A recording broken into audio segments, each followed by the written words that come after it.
Go, Pack, go. Bada bada bump, bada da bump. Stu-du-du-du-du, ba-da-da-da. Go, Packy, go.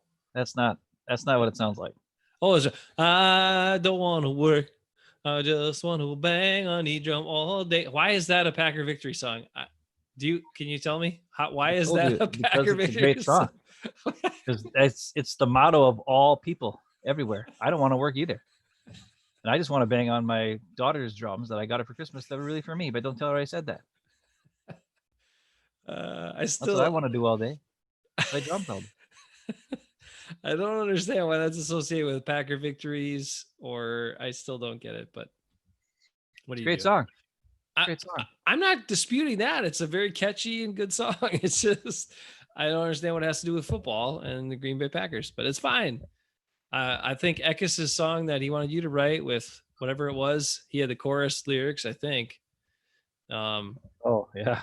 Beer is cold, Lambo's old, or whatever the heck it was, and then it was really bad. It was bad lyrics, like really bad. I mean, at least that made tied in with football, I guess. Anyway, hey, welcome to our Packers Lions game recap. It was green and gold. The beer is cold, or something. Oh, that's like what that. It was. That's what it was. It wasn't. And that was like that's the only line he had. Then he's like, write a song with it. He's like, make a song from that, and you're like, Yeah. I can't. I need more. All right, Ben. I tried to write a Packer song at times, but it's like it's hard because it's hard to write a Packer song without using players and stuff, names and coaches. And if you do it about the team that's there now, in like 1 year, it could be irrelevant and that kind of stuff. And then if you do it about old guys on the team, well, then it's like, it's not, who cares? I don't know. It's weird. Man, am I already freezing out already? Yeah, a little bit. I'm not sure why. It's only you have to keep your responses. Well, it's not running on my phone right now. 20 seconds. If you keep your responses below 20 seconds and you don't talk for more than 20 seconds straight, you're fine. That's when you get over that 20-second mark, then you get a little weird. That's a challenge for you. If anyone ever was at our college concerts or anything like that, where we had microphones, the opportunity to speak, Ben always told the longest stories. But it's not that they're always long stories. We're just very detailed storytellers. We like to give a lot of details and specifics and info. Yep. And make people wait a little bit for the end, the punchline, or whatever it is, the climax, whatever it is, right? Yep.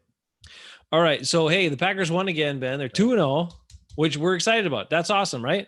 And there's some really good things to talk about from this game. But unfortunately, I have a lot of really bad game notes as well, as I was taking notes while I was watching the game. And there's some very concerning things about the Green Bay Packers. Bernard, how you doing? What's up, man? Bernard's here. Ooh, I got a special thing that I'm going to cut away for in a little bit. We're going to bring back from the old days when we first started Hafeman Brothers Talking Packers more than a year ago. Exciting, right? Okay.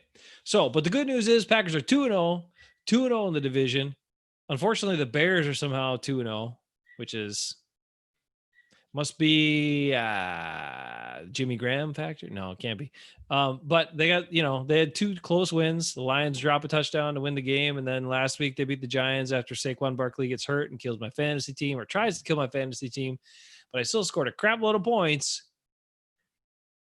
because of Dak Prescott. And I believe in the McCarthy way. He's now not worried about his quarterback passing for touchdowns. He's like, run for 4 touchdowns a game. Dak, do it. Yes. So anyway, Dak scored like as many points as Aaron Jones, basically, Ben. Because he ran for 3 touchdowns. My quarterback. Oh, Bernard doesn't feel good about next week. Bernard, we're getting ahead of ourselves here. We got some Lions things to talk about. I know the Saints are a little scary, but they're not that scary. Are they, Ben? Let's do a quick thing about the Saints. Let's make Bernard feel better. Are the Saints really that scary? No. Why should the Packers? Why should Bernard not be scared about the Saints? 2 words: Drew Brees. the Packers should be a little concerned about Taysom Hill, but you're right. Drew Brees, what do they have to worry about? Nothing with him. Dude, I watched the end of the fourth quarter of that game last night. He will not throw the ball further than 7 yards downfield. Like, he just doesn't do it. He does not do it. So there's no reason to cover anybody past 10, 15 yards. And So Michael Thomas is banged up, right? he didn't play last night. Yeah. But I mean, they got to contend with Kamara. But you know, if the Saints are going to throw, that is better for the Packers defense than if they're going to run at them all the time. So, and I wasn't, you know, I watched the Saints defense in week 1 and I was like, holy crap, they're flying around. They look great against the Bucks. But then I watched stuff from them this last week and I wasn't that impressed. I mean, they got some good players, but it's not like I'm not scared of them. they got ran over a lot. The Raiders ran the ball very well. Yeah. And Darren Waller killed them. Right. So, I mean, no, that is the thing. Got to get Tanya involved, and there you go. Our tight ends got to catch the ball. So does everybody, and we'll talk about that in a little bit too. That was a black eye from the Lions victory. But okay, Ben, initial thoughts from the Lions win. Let's go back to that. Bernard, anyway, don't be so concerned about next week. Don't be so concerned. It's Packers will be ready to go. As long as they can communicate well on offense, they're going to be fine, and they'll be able to possess the ball, and then their defense will do what they did in this game against the Lions, which is just wait for the other team to screw up a couple times, and then you turn the tables on them. So then you can get your first third down stop after they shoot themselves in the foot and go 3rd and 25. So, Ben, what are your initial thoughts coming out of that game on Sunday?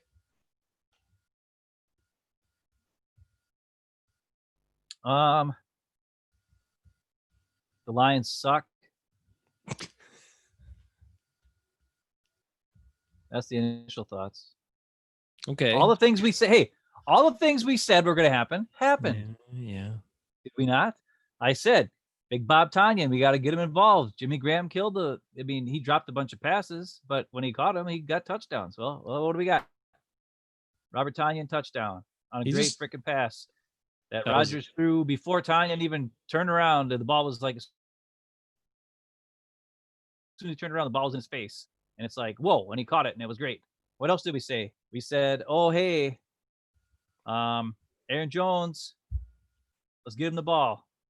I like the Jamal Williams to Aaron Jones ratio of carries and such was much better in the Lions game than it was in the Vikings game. And it proved to be that Aaron Jones has had the highest amount of yards from scrimmage by a running back in Packer history on Sunday. Ooh, there's a nugget for you against the Lions. So nice. I don't know. Maybe get the guy who's the best guy on the team during the game all the time. I don't know. Jeez. You know what else? Oh yeah, I also said Matt Stafford, when he throws the ball downfield to the outside, he's not accurate, and that was proven over and over again in that game against the Lions. He missed a lot of throws to the outside and past 15 yards, and he did. So those are all things I saw when I watched the tape of the Lion-Bears game, and it happened in the Packer-Lions game. You know, the biggest thing I think is the Packers have been living by, and it's scary, but they've been living by big plays. Like, big plays have been how they've been so dominant in these first 2 games. And it was the same thing with the Lions game. This time it was an Aaron Jones 75-yard run. You know, and then 2 series after that, you got the Shannon Sullivan pick for a touchdown. So, you know, and then also the Bob Tonyan touchdown right before halftime. So it's like you're talking within a matter of what, you know, maybe 5 minutes of game time, you're completely froze. I don't know if you're getting anything from me. You're probably not getting anything. Back to you. We're getting you. You're just freezing up a little bit. I am so, then you come back. You know, I go on my phone. Can I just say, when I go on my phone, I have the stupid scratchy scratch sound. when I go on Jesse's computer, I get the delay action, but my sound is better. So I don't know what to do. I'm sorry. It's got to I'm be really effing sick of this crap. I'm And not I sure want to what it is. just like stop doing it, to be honest, right now. I'm so mad, but Just hang in there. Hang in there. We whatever. Just talk. we I'm done. we Yeah. get you. No, we get you. We get you. The thing I want to say is, so the game. Here are some key game notes, right? That I had. The Packers came out super flat defensively. There was like no energy other than Jair Alexander to start the game. Like everybody, it seemed like he was the only one playing defense in the first couple series, and that did not go well because he's a cornerback. So I notice Montravius Adams on the field getting blown back 3 yards on running plays and stuff like that. Zadarius Smith was terrible in the first half. Terrible. He was doing nothing.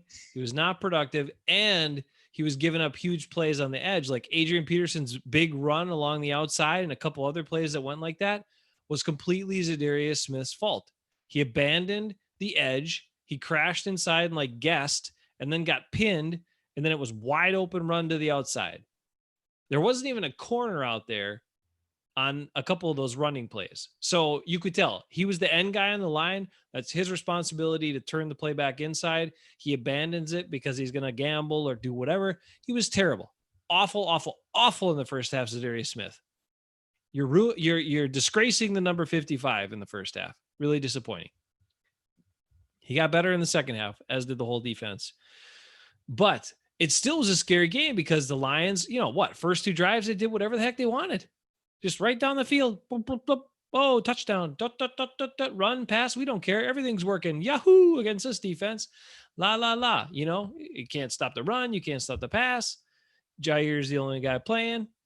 Shandon turned. Now, Matt LaFleur has been calling him Shandon Sullivan, Ben. So I'm not sure. Maybe that's his actual name, and he's too polite to correct people when they call him Chandon Sullivan. But Shandon Sullivan made his plays a little bit later. At the beginning, he wasn't playing great either. And anyway, it was scary. It's 14-3, and you're like, okay, what's going to change here? Luckily, the Packers, took their second possession, got a touchdown, and then the Lions became the Lions. Dumb stuff. They shoot themselves in the foot, and they gave the Packers the opening. The Lions were 5 for 5 on third downs until after the second down play where the guy takes a cheap shot after the play's over and goes low on Lancaster and gets a 15-yard penalty, and then it's 3rd and 25. That was the first time the Packers defense in the first half could actually stop them on a third down. And then after that stop, or before that stop, with that stop, they went 1 for 7 on third down the rest of the game. They were 6 out of 12. So they were 5 out of 5. They ended up 6 out of 12. So that got much better defense in the second half. But they needed that play. They needed that dumb play and penalty to help their defense out to actually get a stop. And then the offense came back and scored. Well, actually, on that offensive possession, the Lions did dumb stuff too. They're grabbing and holding, getting penalties on their D-backs, which helped the Packers a little bit. And then, of course, they take advantage and they score, and then they double up that end of first half, early second half double up that they like to do. And Aaron Rodgers is really good at, especially capitalizing late in the game and late in the first half. And then Jonesy's big run, and all of a sudden you're like, hey, let's go. So it really came down to a couple of dumb plays by the Lions that really kind of flipped the game and turned it around and gave the offense the advantage they needed so the defense could finally stop them. And then once you get him into passing more, because even if you look at the Lions stats, their yards per carry for Peterson and also for Kerryon Johnson are very good. But they stop running, and there you go. Then you're in better shape. Well, I mean, here's the positive things I have, or some things I saw. Well, I guess this is negative. For some unknown reason, they have Preston Smith covering Swift out of the backfield a couple times. I don't know why. Right. Weird. Why do you even like what? Why? He can't. Like it's guaranteed to be a big play for the other team. Like, don't do it. He can't do it. Stop it. There's a 3rd and 2 where Lancaster and Kiki were lined up both at defensive tackles, and one of them They both, for some unknown reason, did stunts to the outside and left a giant wide spot for Matt Stafford to run right up the middle to get a first down. I mean, I could have done that. I could have been Matt Stafford on that play and ran through the front. I mean, because there was nobody there. He just ran and slid, and they got the first. Like, I don't. What are you doing? But those are bad things. Here's some good things. Zadarius Smith had one good play that I saw where he pushed Marvin Jones was coming on like an end around or something. He shoved Marvin Jones. It was supposed to be like a screen pass type thing where Marvin Jones is coming across around the side, and the offensive lineman kind of moved in front to try to block for him. And Zadarius kind of sniffed it out, and he shoved Marvin Jones to kind of get him off his route a little bit. And then he went straight to Matt Stafford and tried to get a hold of him. Then Stafford just kind of chucked it into the ground kind of thing. So he messed up that play, and that was like a third down play. So that was awesome. Jair had he had a couple good deep pass defenses, and he had a great tackle for loss on second down where he sniffed out a pass to they had the running back lined up in the inside of three guys. And he kind of ran backward a little bit, 2 yards, and Jair was playing way on the outside, and he saw it and just said, "I'm going for it." And he went straight up, watched the guy get, as soon as the guy got the ball, turned around, and Jair tackled him for a loss. So that was awesome. Chandon's pick six. Gary had killer pressure. He destroyed his guy, like just destroyed him. And I thought, because there's one way I saw it the second time when they showed it, I saw that they also set Savage on a blitz on that play. And I thought maybe Savage got there on that, but he didn't. It was all Gary. But the other thing I liked was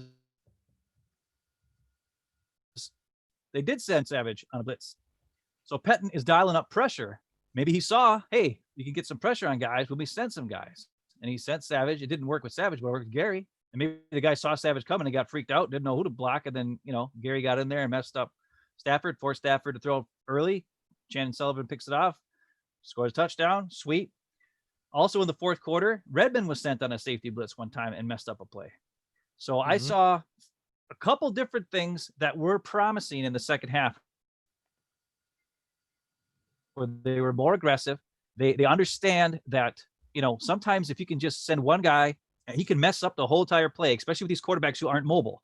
Now, I don't know how well that's going to work against, like Russell Wilson and the guys like that who can just run around. And those times, like the Packers did a great job in the first half of the playoff game last year where they and even in the third quarter, they kind of sat back, played like a zone, and just kind of tried to collapse the pocket on Russell Wilson and then had a spy. But the problem was they put Martinez as a spy instead of a safety. But eventually they learned their lesson, because on that huge play in that game that we talked about a million times where Preston Smith got the sack, I've seen that play again now, and there's something I noticed about that play I never noticed before. Chandon Sullivan was the Russell Wilson spy on that play. So not only did Jair play man press on the guy Russell Wilson wanted to pass to, right in front of it, like Russell Wilson started moving like this, Chandon just kind of followed him like this, right with him. So Russell Wilson also saw he had a spy, plus he saw the guy he was supposed to throw a ball to got jammed in the line of scrimmage, and then Preston Smith came from out of nowhere and tackled him. So that was promising to know that happened in that game. That was a long time ago, I know, but still. But what's proven to me about this team is this. They have maybe 4 guys who are playmakers. And if they don't make plays, the defense doesn't stop anybody. They just kind of gradually, the ball gets moved on and the ball gets moved on and ball gets moved on them. And the more and more if a smart coach watches this tape, they will see Jair jumping on these plays, and they'll do a fake and then send a guy deep on him, and Jair won't be able to recover, and it's going to be a big play. Because Jair is reacting to these behind the line of scrimmage passes or these quick passes, because he's playing it and he's being aggressive, which is great, but it could be a bad thing in the long run. But at this point, it's great that he's doing that. It's great that Chandon, kind of read that.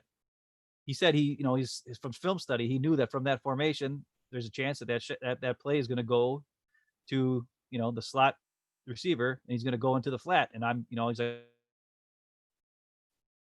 I just knew he was going to go there. So he jumped it. And then also the other guy makes plays, it's not always in the stat sheet, but it's Rashawn Gary. He is leaps and bounds above anything we saw last year. And maybe, maybe it's just playing time. Maybe, he couldn't get in a rhythm last year because he never played. But he has been doing great as far as like getting pressure, messing plays up, just moving his guy or his two guys he's worried about. And the other thing he doesn't like abandon his assignment like you watch Zadarius does sometimes. I don't know if you've seen it yet. There's a brand new Baldy breakdown on YouTube right now. It's got Zadarius Smith in the Baldy breakdown. Okay. And there's one particular play where it's against the Bears or somebody, and he asked Zadarius, and Zadarius was lined up at D tackle on that play or something. And he asked Zadarius, what happened on this play? How did you know? Well, you beat him to the outside. It's like he was, he left a big hole in the middle there. And he's like, yeah, well, that's actually not my assignment on that play. My assignment on that play was supposed to two gap, but I, took a chance and went inside and then got the sack. But it was right, because when you show the play, and so he admitted to not doing what he was supposed to have done. And if he would have not gotten there, there would have been a giant hole for whoever the running quarterback was to just run straight through and get a first down. When he was lined up at D tackle, that is what happened. So imagine if they had done a delayed handoff on that play instead of just a pass play. That would have been a run up the middle. That would have been a Raheem Mostert for 27 yards up the gut on a delay handoff on third down out of shotgun. That's what it would have been. And it's all because Z didn't do his assignment. He did whatever he felt like doing. And he admitted it on the Baldy breakdown. Go watch it sometime. It's on YouTube right now. And it freaks me out that he's doing that. And he's slowly becoming my least favorite Packer, which is really scary because last year he was probably one of my favorite guys. But now when you find out that he's just doing whatever the heck he wants, I mean, you can't do that. It messes up everybody else's stuff. Not on defense. Not on defense, you can't. Especially when you're trying to, play against both run and pass. You got all play action to deal with. You got all this motion to deal with. Like, because if you guess wrong, I mean, you could leave a gigantic hole, and then that's what it is. You're giving up a huge play because you guessed wrong. And look, I am all for it. Ben and I have talked about it, playing aggressive defense, because we've seen it. We saw it all those years under Capers when they'd sit back and not pressure. The team would just go right down the field and score on them anyway. What the heck is the point of that? You do need to play aggressive, but you got to at least hold some of your integrity in terms of your gap and everything else, so you can't get just gashed on the run all the time. Obvious passing down, you want to take a chance against a non-mobile quarterback like Stafford, and he runs up the middle forever or for 10, 15 yards. Okay, it's not going to kill you. Now, that's Russell Wilson. You do that, he's going to run for a lot more than that. So don't do that against him, or Lamar Jackson, even way worse. But yeah, you could dial up. You could dial up, aggressive play calls. Right. But a lot of times those aggressive play calls have some sort of built-in safety valve within that play call. Right. But when you call a specific play and then one guy decides to take a chance and he's not where he's supposed to be, that breaks down the entire thing. You know what I mean? Yeah. No, you're 100% right. And I know we praised Jair last week because of his safety he got, but that was different. That was where he thought he read the run, was wrong, and knew it was too late for him to try to get back and cover anybody. So he just went after the quarterback, which is a little bit different.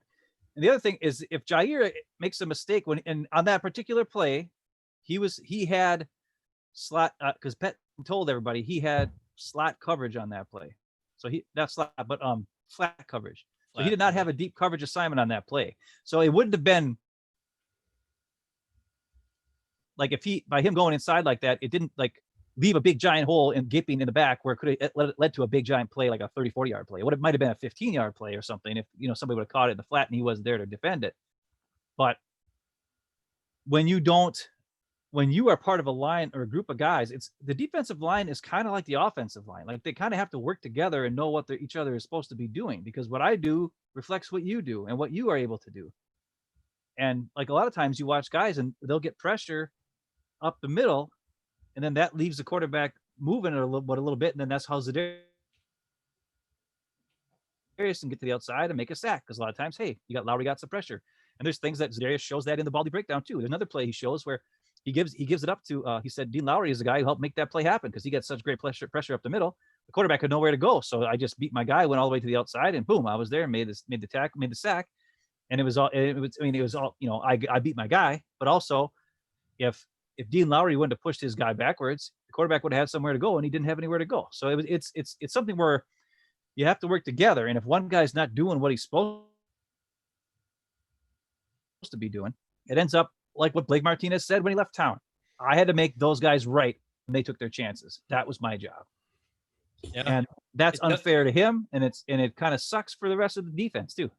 Right. It tells you a lot about, what our criticisms of Martinez were that he did sit back too much and didn't attack enough. And now you understand it's clearly been illustrated why. And so, yeah, you gotta, I get it. It can result in big plays sometimes. And sometimes it's just a couple of those big plays that are the difference in the game, because maybe this turns into a big sack or a turnover or whatever.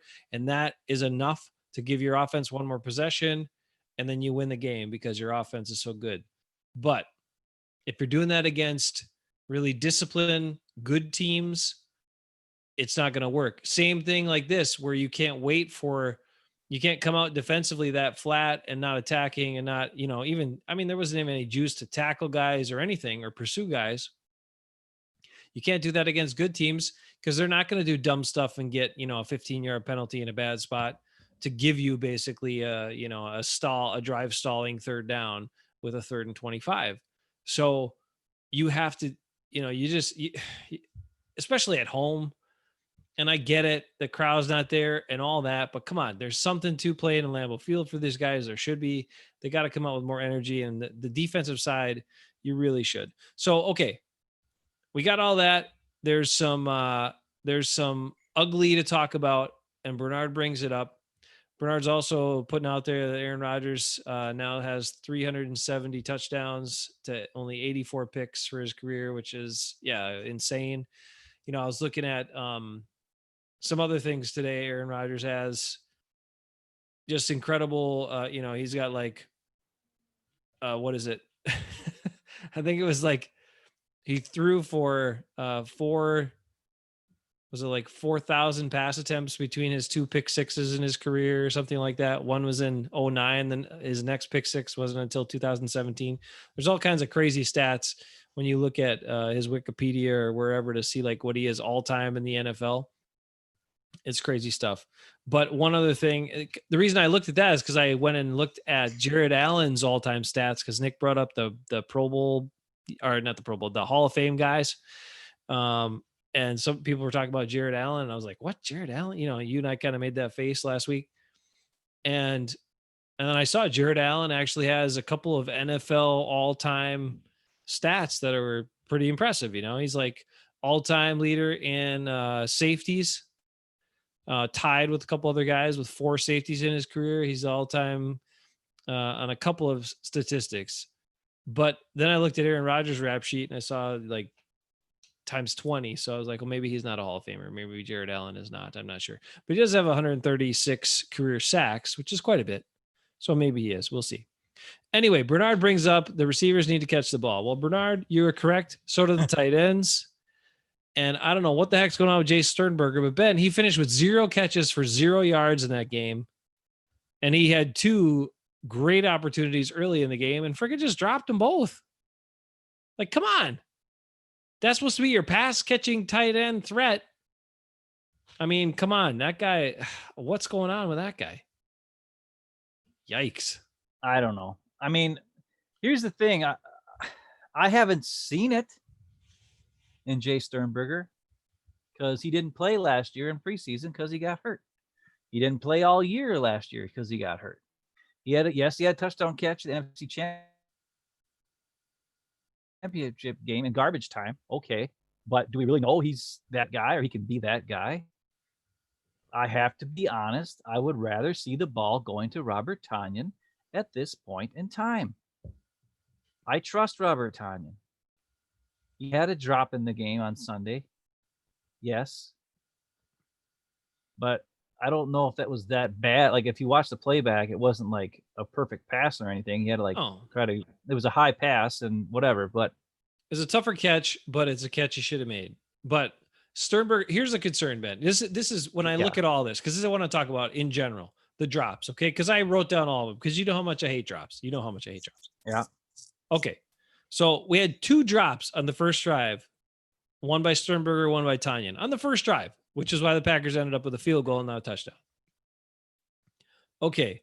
The Packers ran a bunch of crossers over the middle with guys wide open, including Sternberger on his first drop. There's nobody around him. I Okay. know he would have got like 20 yards for sure. Nobody. Yes. Which that's like practice then. Like you can okay, if there's a guy breathing on your neck and whatever and it's a contested catch and you don't come up with it, okay. I would still, if you can get both hands on it, I would still consider that a drop unless it's really broken up by a guy, but at least that's a little tougher. This is perfect football weather, perfect weather in general. Nobody around you and you just drop the ball. Like come on, man. And then it continued. You had Jones drop a pass. You had who else dropped balls? Sternberger dropped another one. Lazard dropped one. MVS, of course, dropped one that would have been a touchdown. He had to have at least one drop for MVS in the game.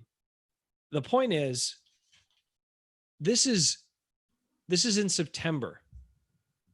Elements are not a concern here whatsoever in catching the ball. These guys are dropping the ball in perfect weather conditions. That scares the crap out of me because right now the Packers had 4 drops in week 1, 6 drops in week 2. They are on pace for 80 drops, 80 dropped passes through 2 games. They're on pace for that for the whole season. So that has to turn around. And it would be one thing if you're saying like one guy's dropping it. Okay, Sternberger's had the most problems, but it's all over. And these aren't like yes, a couple of them might have been a little tougher catches. Okay, but they're plays the guys should make. The big concern I have is this. We've already talked about this too. How the Packers don't necessarily get a lot of separation. They don't have the athletes to really create a bunch of separation against their defenders. So most of the time, unless they're really schemed open on the play or somebody blows the coverage, there's going to be a defender close by if it's man coverage, right? And they're going to have to make strong hands catches because if guys get in there to contest the pass or try to knock it away, you got to have strong hands, catch it, secure it so that they don't knock it out or break it up. These guys are not catching it. They're dropping some, and a bunch of others, they're not catching that clean. They have to be better hands catchers. If they don't, this is going to be a problem throughout the whole season. And the weather is only going to get more challenging to catch the ball clean. So I don't know. That's what has me worried about that. Even as good as the offense has looked, Aaron Rodgers' numbers could be that much better if these guys hadn't dropped 10 balls through the first 2 games. Yeah. And that's not just my drop bias. I get former receivers or guys that played receiver in high school like to excuse the drops, including receivers in the NFL like to excuse their drops. But it's a bunch of crap. Catch the ball, man. It's like your primary job. Just catch it. And it doesn't matter. The other misnomer is and misconception is third down drops aren't only the problems. A first down drop, a second down drop can be just as bad because you don't know what's going to happen on the next play. Maybe there's a penalty that really throws you out of whack. Maybe it's a run that's stuffed and then you're in a 3rd and long, or then you're in a, something like that. So a drop on any down is damaging. A drop on 3rd down is a definite drive ender, but even drops early downs can be a drive ender just because of the positions they put you in. So I hate drops. I really am getting frustrated. I want the Packers to stop dropping the ball. It's not like Aaron Rodgers is smoking it in there that it's so hot you can't grab it. I think that one to Lazard was pretty hot, but he still got his hands both, right on it. He should have caught it.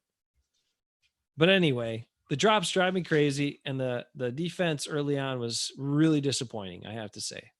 But I will say this. I don't know if you noticed. So, okay, they start out the second half. Aaron Jones run, 75 yards, touchdown. We'll dissect that in just a second because it was such a great play. But the very next play, the very first play the Lions had, Zadarius Smith was lined up on the right defensive end. He set the edge. He set the edge the way he's supposed to, and they stuffed the run for like a -2 yards because everybody else was kind of in their gap. Zadarius didn't let him get outside. There's nowhere for the guy to go, and they got him. And that's what setting the edge does. And when you don't set the edge, you give that running back an escape route. You cannot do that, Zadarius. You just can't. So I don't know. They got to rein him in a little bit. I love that he can make plays, but come on, play your responsibility. Okay, what else you got? Want to talk about the Aaron Jones touchdown run, or you got something else? Sure. Talk about it. I want you to talk about it because I don't want to talk anymore because my stupid thing. All right, we're gonna get dying, so go ahead. We'll get you. It just died again. We'll get you in here for it. I'm done with the scrap. Aaron Jones. So the one thing, did you notice? Like you talked about that, how Aaron Jones studies guys, and realizes that the one thing on that play was it wasn't perfectly blocked. It wasn't. I mean, the guys did a good enough job. Lucas Patrick kind of got beat up a little bit and had penetration, but he turned the guy enough. Wagner got his guy good enough. And Jenkins, those two guys both had single blocks, though. Right. No, I understand. So, because it was like a double block. So they had one-on-ones where Lindsley doubling. and Jenkins did a double team, and Bakhtiari and Big Dog did a double team. Mm-hmm. And Jones still went off of Lucas Pat. He went off the guards. He went off Lucas Patrick and the double team that Corey Lindsley and Jenkins had, and then Lindsley got up to the second level and got in the way of the middle linebacker, which helped give Aaron Jones just enough to squeeze through right behind him. So, and all the guys moved there. I mean, everybody moved forward though. That was the line of scrimmage moved on that play. Yeah, there wasn't like crazy penetration, and they did a good job. I'm just saying, most times when you see a play run right up the middle, and a guy goes untouched, it's usually perfectly blocked. This wasn't exactly perfectly blocked. It was blocked well, but Jones' special ability really made it happen because both safeties were free. Both safeties were free, and they were coming together like this. So when you got two guys coming at you from these two angles, how do you make them both miss? Not many guys could. And the thing that's different about Jones, which you've pointed out, you called it teleporting and stuff, and it's one of the reasons why people don't marvel at him because of the way he changes direction, because he just kind of weaves. Like somebody recently said he's more, I think it was Devontae Adams or somebody in the interview, they said, well, Swerve, Irvin is Swervin' Irvin because of the name and sort of because of the way he runs, but really Aaron Jones was kind of like the first swerving guy they remember because that is the way he runs. He just kind of weaves. He doesn't like widen his base and give you a bunch of jukes. Nope. It's very subtle. Doesn't. But he's always moving forward. Right. Always moving forward. Exactly. It's so strange because most backs will be like, they'll see that and like, I got to put a move on this guy. And they break down and they completely stop their momentum going forward. Right. So they can do a juke, but then they have to restart their speed again. He doesn't slow down. He does like a subtle movement this way, subtle movement that way. And it's enough to make the guys miss. And he's still running full speed. It's the craziest thing. So it doesn't look as like, whatever, like some of these other cuts these other guys make, but it's more effective. It's like you said, I think you said he's hard to describe. He really is hard to describe because there's not been many backs like that have enough to the movement they do that it actually makes guys miss. But it's not this very obvious thing that you would pick up on. Like you see whoever, I'm thinking of Saquon Barkley and some of the moves they showed. Now he's hurt and done for the rest of the year. Or some of these other backs, Ezekiel Elliott, who's got to spin like 3 times, on the same run or whatever. Or some of these other dudes when they would break it down. They have a really wide base. He doesn't do that. It's so different, but it's working. It was just awesome on that play because literally 2 unblocked safeties. There's no way he should have got through there. Well, one of the guys grabbed him and grabbed his leg, but he just kind of shrugged it off and kept going. And his time, I looked up his miles per hour. He got 20.3 miles per hour on that run. Woo! So, it's not as fast as MVS got the other day, in the Vikings game where he had that deep pass play. That was like a 22 or miles an hour or something like that. MVS got. But Aaron Jones, like you said, he ran a 4.5 something at the combine. He's not a guy who. He's not like Irvin. When you watch Irvin run, he looks super fast. Yeah. When you watch Aaron Jones run, he doesn't look as fast. But it's funny. That's the other thing too. Is I don't know what I heard. Either it was Larry McCarron or maybe it was Spoff and Wes Hodkowitz who talked about the way Aaron Jones runs. I think it was Larry on the radio because I listened to the game on the radio because I got NFL Game Pass, which is awesome, and it lets you listen to live radio broadcasts, and then you can see the game after the game has already been played. I can't watch the game live, but I can watch it, as soon as it's done, which is what I did. But I can also listen to it, and I had to work till 2:00, so I'm at work listening to the game while I'm working, which was awesome. And Larry McCarron said something, I think it was, where it's like the way Aaron Jones runs. If you watch him, he has long strides when he runs too. It's not like he doesn't have choppy steps. Like when you watch Jamal Williams has very choppy steps. Yep. If you watch him, but Aaron Jones has got long strides, and he also has like some guys when they do a juke move or they do a cut move when they want to go from here to here. Like let's say they're running this way and they want to cut this way, they'll push and pivot off their outside leg to then go back this way, which slows them down. Aaron Jones just kind of like he just takes such big strides that he just kind of just goes that way. And that's what leads to his swerving. He doesn't have to push off to go from one way to the other because his legs are so long. And not his legs are long, but his strides are so long. It allows him to move either way at any time, and he pivots his foot, but he pivots on the inside foot. Yeah, which is what's so crazy about it. Right. And that's why people aren't expecting that. They're expecting him to kind of break them down, and then so as he's coming toward you and he's taking that step with his left foot, most people would then go right with that left foot pivot or with that left foot down. Right. Aaron Jones actually just turns his hips and goes left when his left foot's down, which messes people up. And that's why he's so good in the box, in the even inside runs, because people don't expect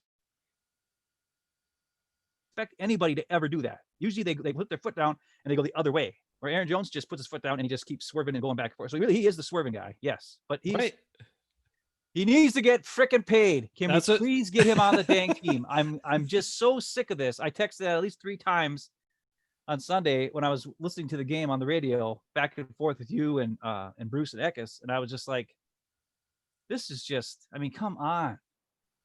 He's the key to the offense. Devontae was not in the game. He got hurt. No. Aaron Jones is the key. And MVS, his speed. The threat of MVS must be on the field. Mm-hmm.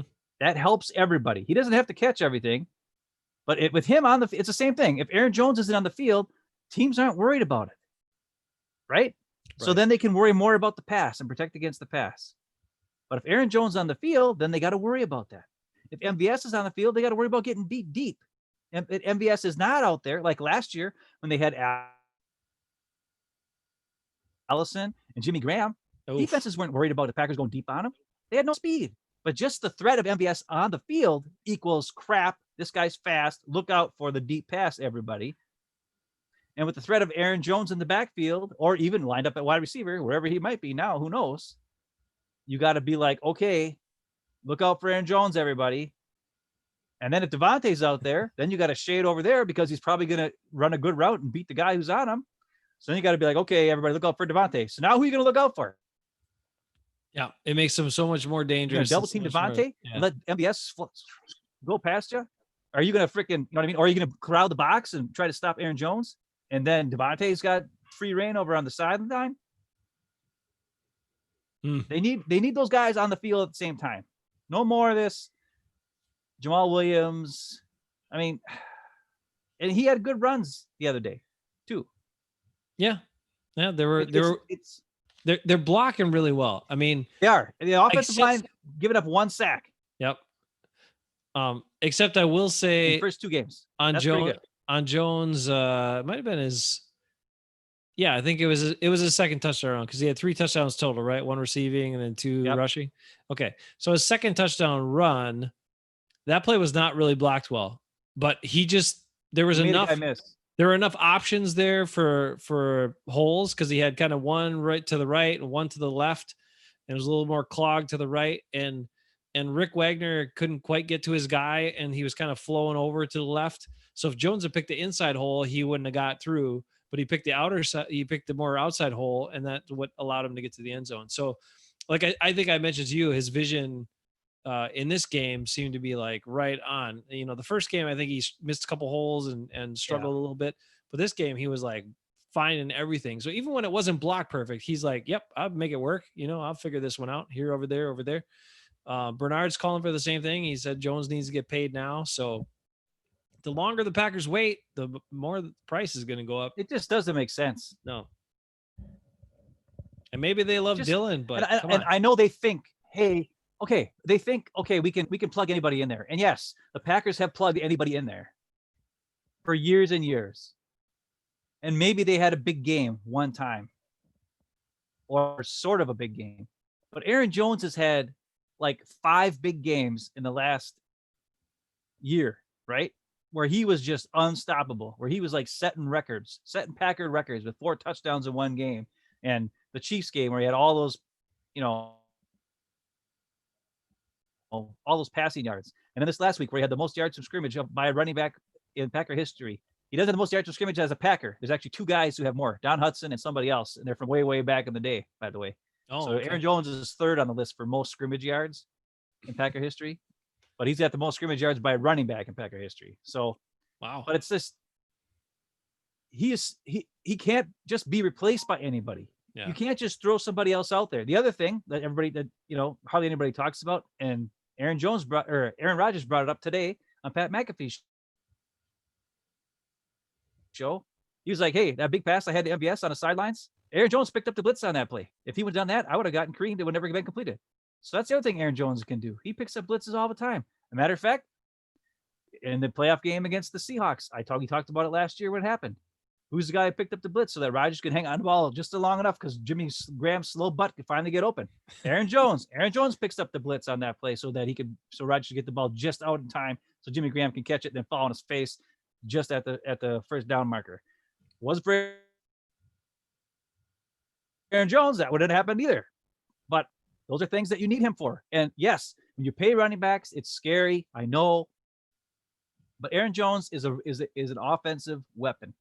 Right. He lines up a wide receiver. He lines up in the slot.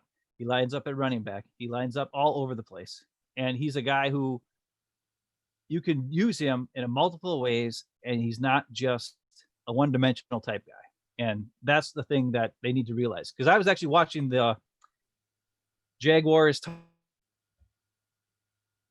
Titans game today, and I was surprised. Derrick Henry he's good once he gets going, but if you can get in the backfield before he starts to get moving, he's easy to bring down. Like, he just doesn't go anywhere. So it's like the Jaguars were attacking that game. Like, it was a good game. Gardner Minshew was awesome.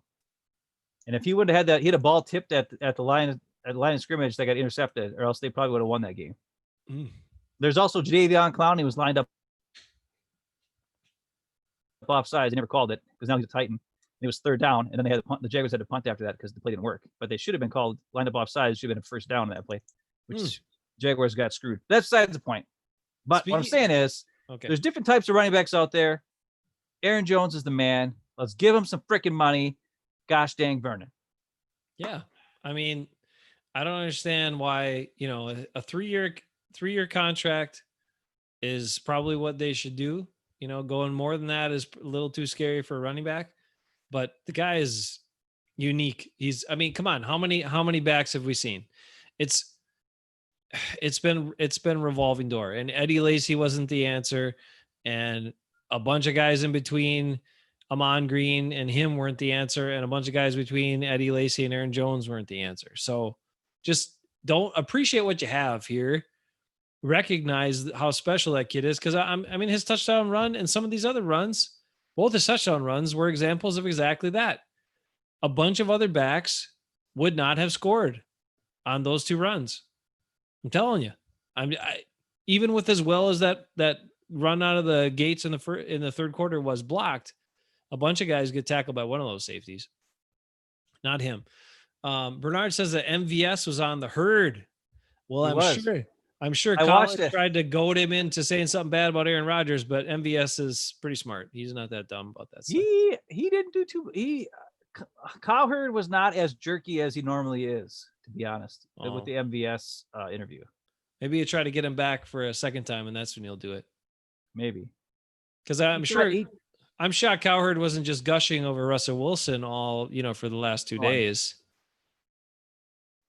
Russell Wilson, who, as I watched that game, as a side note, I didn't realize, Ben, that you could, that Russell Wilson is allowed to throw the ball away from the pocket and not get flagged for intentional grounding.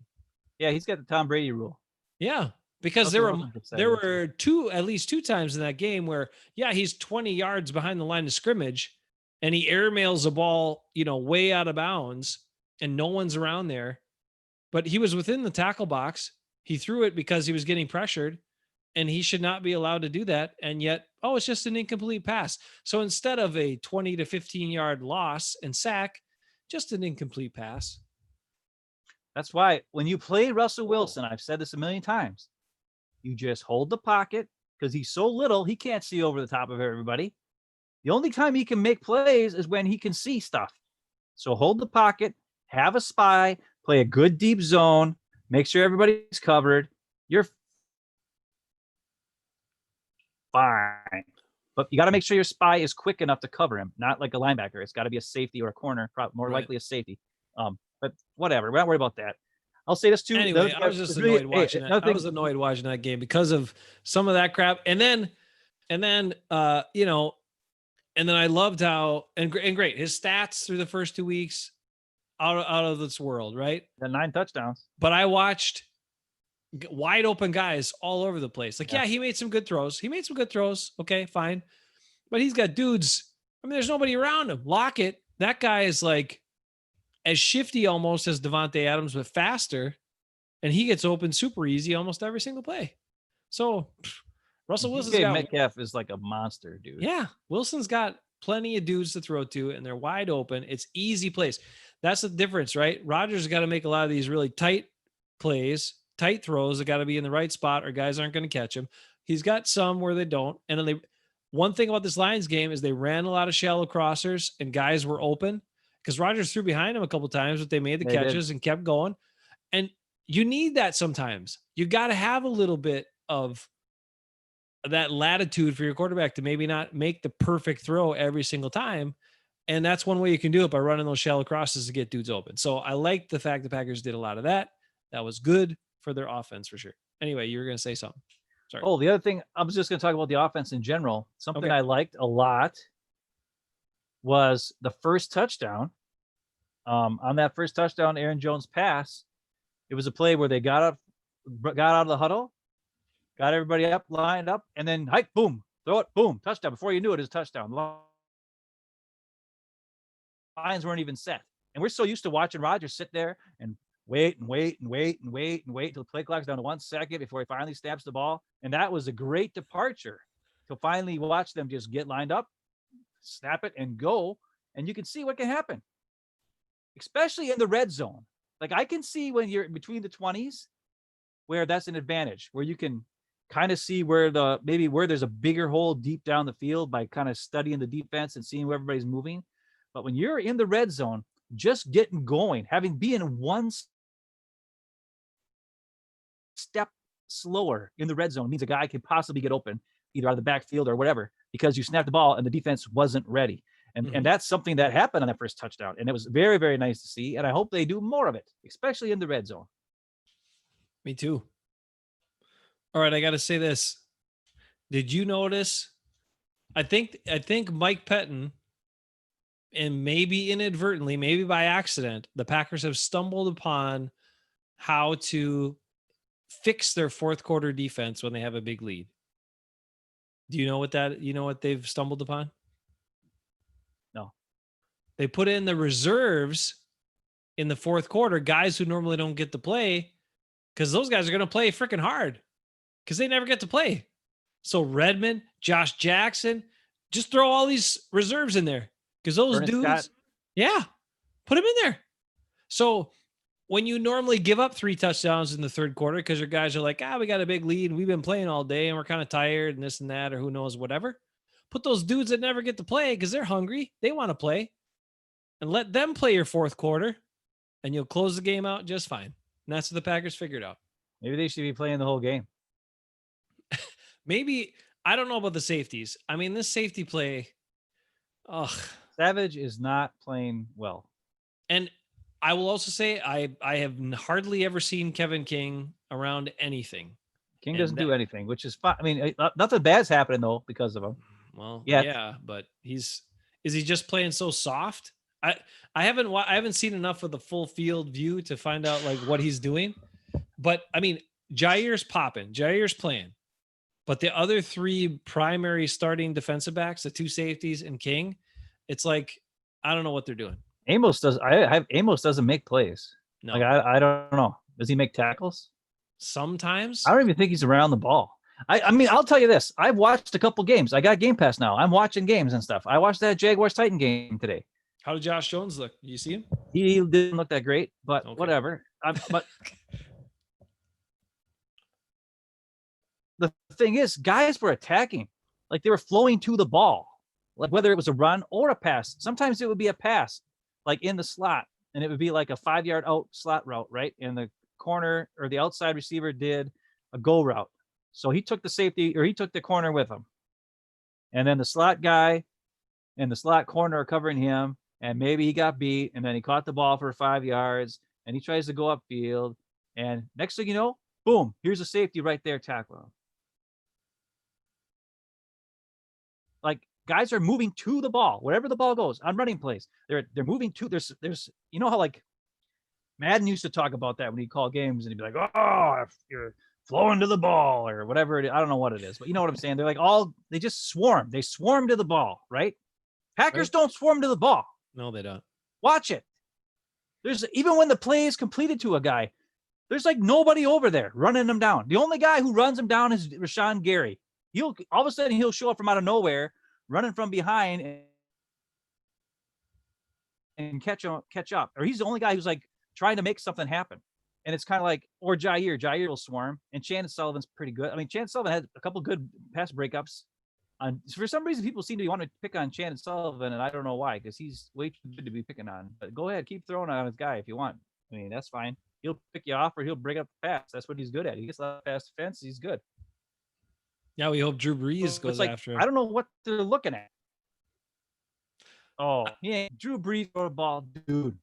That game. Did you watch that? No, I mean, I just saw a little bit of stuff, but I wasn't watching it a lot. I mean, I watched some of the yuck of Brady Breeze the first week, and that was enough for me. That was enough for me. All right, I'm going to talk for a little bit because you're kind of bundled up here. Wait till you come back. Bernard says the Bears are fake 2-0, and I mean, Bernard, they got lucky, right? They got lucky multiple times. They got lucky with a drop by the Lions, Swift for the game-winning touchdown, and they got lucky with Saquon Barkley getting hurt early in the game. And you don't have to contend with that guy. That changes your game a lot. So I don't know. The Bears, we'll see what the Bears are actually like when they play the Packers. But right now they're 2-0 as well. We'll see. But they'll get these next couple games will kind of show some things about the Bears too. So we won't worry about them until we got to play them. Ben, you're right though. We've been talking about that with the Packers defense for a long time. I mentioned it a couple weeks ago, how I don't understand how the Packers have drafted defense, and they just don't seem to find these guys that are physical. They don't find these guys that are attacking physical style players from the positions you need that from, which are your safeties and your linebackers. They just don't. And I don't understand, because you watch other teams and they have those guys and they do swarm around the ball and they make hits and they play a physical style and they're fast and they play aggressive. And I don't know why the Packers can't seem to find those guys whatsoever.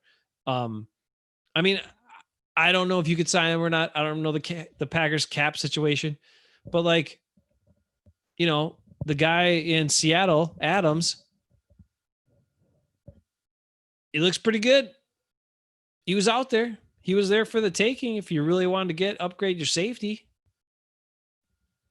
they didn't go get him. He made some big plays against Cam Newton and the Patriots to save the game. I don't know. I'd like to see a safety like that one day, but it's been a long. I would say, I mean, they would never do that. Well, somebody, I don't care. Give me some. I don't know. I just don't know. Hopefully Scott turns into something, because he's the only guy I've got hope for right now, because we already know what Amos is, and Savage is underwhelming at this point. I know. I mean, I honestly want to see Vernon Scott in the game. And I want to see Savage just, like I said, they got to get Leroy Butler in there and just teach him some stuff. Just some basic stuff. They should not even like right consultant, or I don't care. Hard, Whatever. like just I mean, god dang, I don't like, what are they doing? I don't know. You wonder if it's like the defensive call that's taking aggressiveness away because they got to play, their responsibilities. Is it partly the Zadarius Smith, Preston Smith factors, where they're not holding their assignments sometimes, and they're like, okay, guys, you got to watch out for that, and then make sure you're back so we don't get burned on a touchdown or something. I mean, is it that? Who knows? But they just don't. They're not aggressive. They don't go and tackle people. Savage has gotten probably knocked back or on his butt by blockers more than he's actually made good hits this year so far. So I don't know. And I get he's not a big guy, but man, you got to be able to make plays as a safety. It's one of the positions most of the time where you don't have a specific guy to cover. So you have to make plays. You just do. And most of the time, there's not a specific blocker for you on a running play either. So safety is like one of those positions where you got to be able to read, diagnose, and attack and make the play. That makes a huge difference. Maybe he needs LASIK eye surgery. I don't know, but that type of safety makes a huge difference between your defense being okay or being exceptional. And I don't know, unless you have a hybrid guy like with Woodson those years and stuff like that, where they kind of let him play that role. But he was so dang smart and instinctive anyway that he was one of a kind. Chucky Woodson should be Hall of Famer after this year. All right. I need you to hold down the fort for a second and put you on speaker view, and I'll be right back. What? No, nobody can hear me.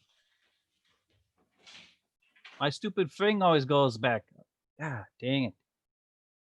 I got a funny story. If anybody wants to hear that. So today, a couple weeks ago, I was cutting the grass and I felt something on my love handle. I'm back. How did it go? Was it fine? I don't know what happened to my love handle. I'm telling a story. You got to shut up now. Okay, sorry. I got hit on my love handle. I don't know what it was. And it hurt like a son of a gun. But I kept cutting the grass and I was like, whatever. And then I got in the house and I went and took my shirt off and I was like, gosh, dang. And I looked down and I got a big old like whelp on my love handle and something. And like, I was like, dang, Vernon, it hurt like a son of a gun. But I was like, whatever.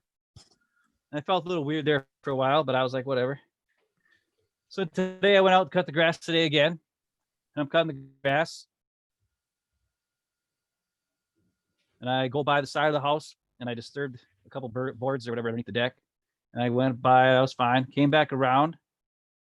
And all of a sudden, if I didn't feel the worst pain on my nipple ever, I was like, yow! And I looked down, I pull out, and I was like, look, there's a freaking bee on my shirt, stuck in my shirt. And I was like, what the crap? And I freaked out and I looked around, and underneath those freaking boards, all of a sudden there's like 20 freaking bees. There's wasps or some crap. And I was like, holy moly, what And I was freaking out. And luckily, I don't think he got my nipple completely because I was so quick with my reaction time that I pulled my shirt out because it was a loose shirt.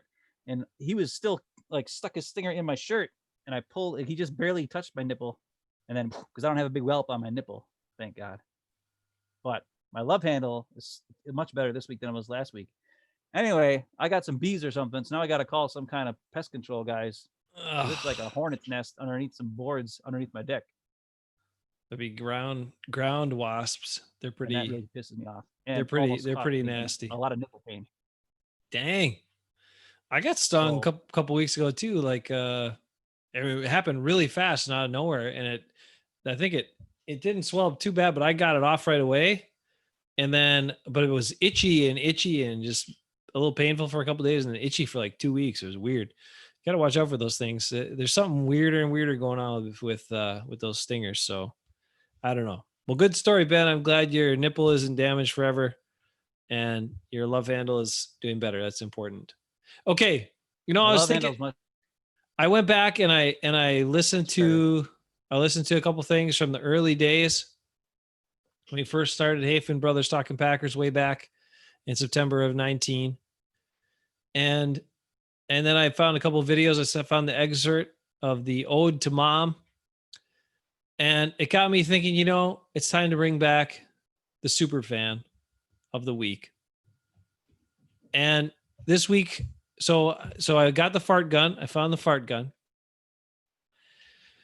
And it's time, it's time to bring back the super fan of the week. We've had some really good super fans, and we've gained some more, and we got people that are really hanging out with us whenever we jump on here. And I got to say, Bernard, I think it's time, man, for you to be super fan of the week, Bernard. And for that, you get some of this. And maybe a little of this. Oh, that wasn't good. There you go. Bernard, super fan of the week. Bernard, thanks for hanging out with us and chatting and commenting and giving us your thoughts. And, it's nice to have you around. We certainly enjoy it. I know you're very complimentary of Ben. He's very complimentary of Ben, and Ben likes that. Yeah, I got to get love from somebody. Obviously, the bees don't like me. So at least somebody can like me. Thanks, Bernard. You're like super fan of the last 3 months, I think. The guy's always there. Give him the long delayed one. Can you do the long delayed one? I gotta wait here. Watch this. Now it'll come for a while. I'll let you. Okay, keep talking. That's where you go and you hide it. Yep. You hide it behind somebody. And then then you make this face like this. Yeah. And then you're like, I'll do it. Watch.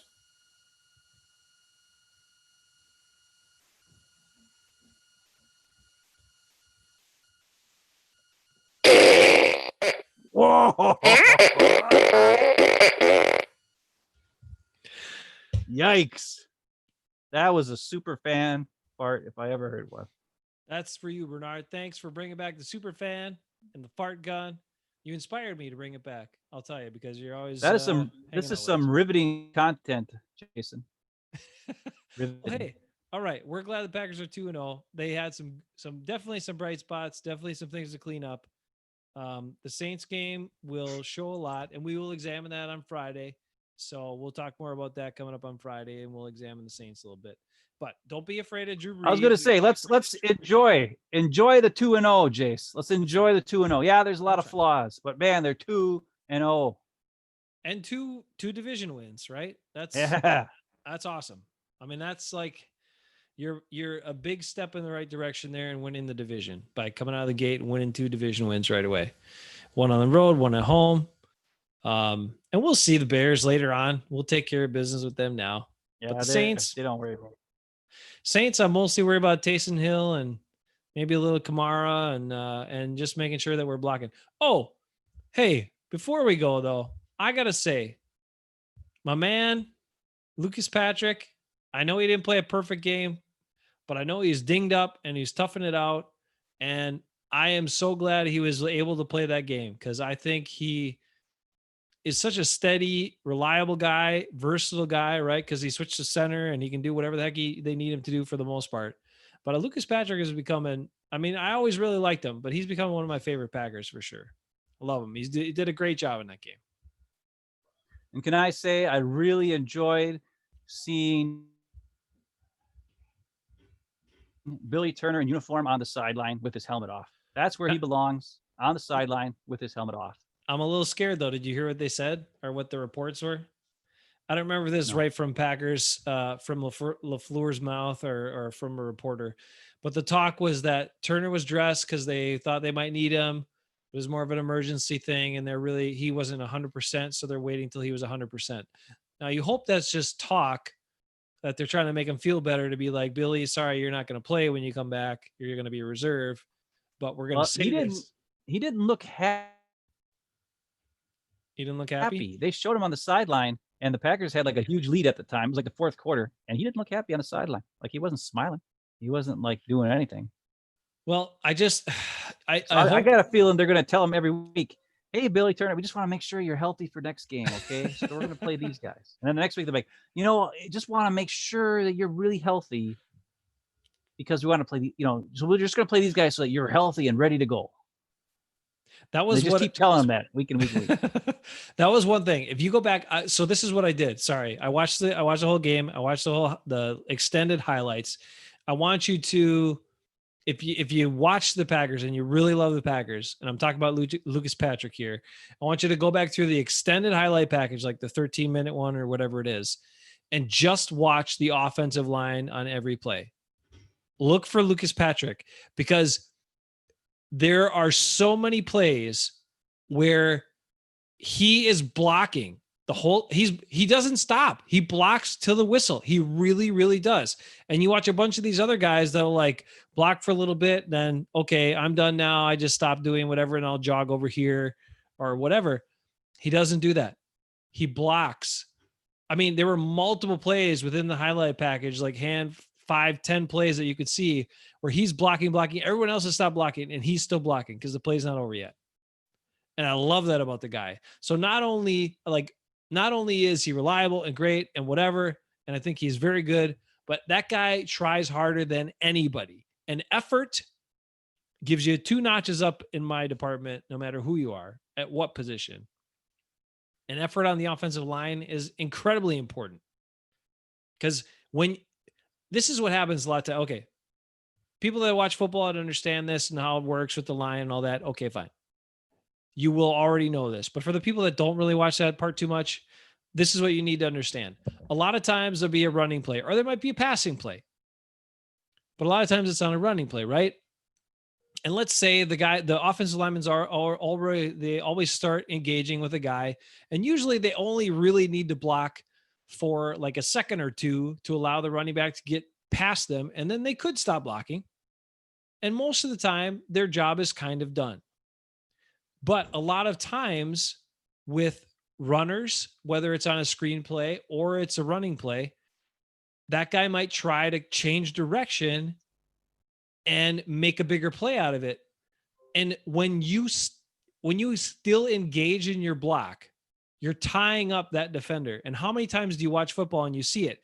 This guy got blocked for a couple seconds, but then he got off the block and he ends up being the guy that makes the tackle in the end, where it could have been a bigger play had his blocker stayed engaged with him. So if everyone could adopt the Lucas Patrick mentality of blocking, Aaron Jones would run for like 4,000 yards this year. But that won't happen because that's not normal for football players. But I love Lucas Patrick even more because of that. So go back and watch those extended highlights and watch how long he blocks on a bunch of those plays. It's awesome. Awesome, awesome, awesome. Lucas Patrick. He's going to be one of my 13 favorite athletes, Ben.